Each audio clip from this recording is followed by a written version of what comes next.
Welcome to SecondFifty and to this video demonstration of the Pigeon fold. So the Pigeon fold is a great stretch for the glutes. It also, as a bit of a bonus, will stretch your hip flexors. I'm going to show you how to do the stretch first so you can see the sequence, and then I'm going to show you some modifications because this stretch can be a little intense when you first start it. So we'll start by getting on all fours. Bring your right foot forward so that your foot is underneath your knee, and then heel toe your foot over to the side of your mat. Bring your front foot, your shin down so it's perpendicular to the mat, and then with your rear leg going straight back, flat against the mat, your hips square to the mat. The approach is to come down like this so that you're feeling a nice stretch right along here in your glutes. Now here's the thing. This is a pretty intense stretch. So I suggest you start with 1 or 2 blocks that you put under your right hip, right at your butt. So again, what we're going to do, we're going to start in tabletop. Put your right foot forward so your heel is underneath your knee. Heel toe your foot over to the left side of your mat. Get your blocks underneath your right side here. I'm going to start with 2 blocks. Bring your shin down onto the mat, and then let yourself sink in to the stretch, keeping your hips square. Your left foot is out straight, flat behind you, so the top of your foot against the ground.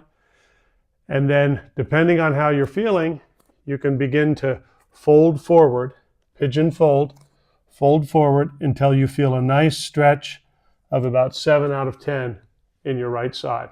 If that feels okay, remove one of your blocks, and this will give you just something to come down on your right side so you feel a little bit of support there. And then fold forward. You could use, if you wanted to, you could use a block to hold yourself a little bit. You could put a stool in front of you, rest on the stool. The key is to be here for 2 to 5 minutes. I usually hold these stretches for 3 or 3.5 minutes.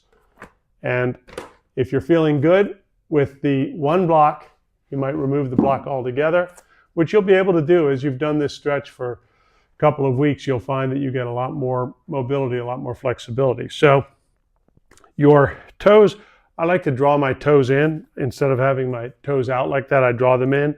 It seems to give a little more support to my knee. Don't worry too much if your foot floats back a little bit like this. People worry a lot about having this foot exactly perpendicular to the mat.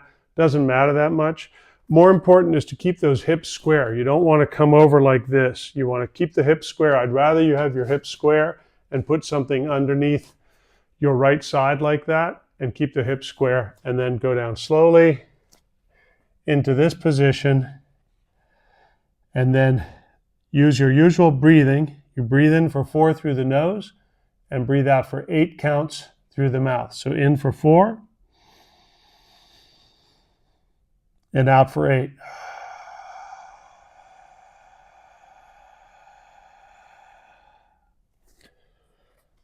We're not going to stay here for the full 6 minutes.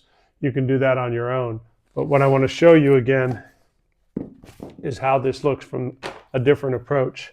So we're coming into this from tabletop. We put that right foot forward, scooch it over to the side of the mat. The shin comes down, and see how my back leg is not angled this way. My foot is not up like that. I'm angled to the left. My hips are square, and I slowly come down into this position until I feel about a 7 out of 10 stretch. You'll definitely feel it. I feel it quite strongly right now. Now, if you have any sharp pain in your knee, if you have any sharp pain in your back, then you want to back off of this stretch. If you need to, some people like to put a little pad under their left knee, the knee that's back. I don't find I typically need that, but you might. Everybody's different. Once you're done with the first side, come up on all fours, and then go to the other side, same thing.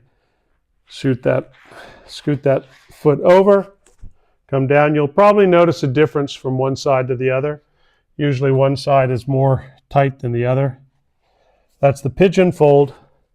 I suggest you hold that for 3 minutes on each side at least. If you feel one side is tighter than the other, hold it for a little bit longer, maybe 4 minutes, even 5 minutes, if you want to on the side that's tighter. It's a great stretch both for the glute and also for the hip flexor. Okay, good luck. Thanks for listening.